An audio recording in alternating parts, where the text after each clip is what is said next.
kumain. Tatay ka rin naman. Puno yung plato. Dapat kunti lang.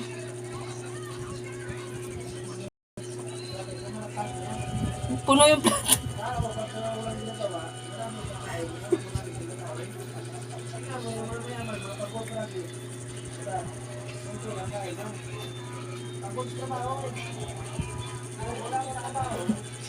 Ano? Hindi na naman titigil ang bunga nga niyan. Kuntian mo lang kasi. Hindi naman puno yung plato mo. Awas-awas. Ano ba yan? Ha? Oh, mga gandang kain.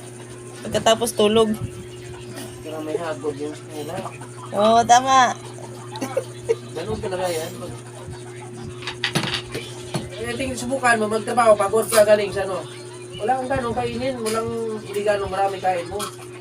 Pero kung wala kang ginagawa, naku. Mapasubo ko talaga. Malululok mo ba yan? Yun mo! Yun! Ano yung ulam niya, oh? Diba? Ulam ng walang trabaho. Ito, tamo.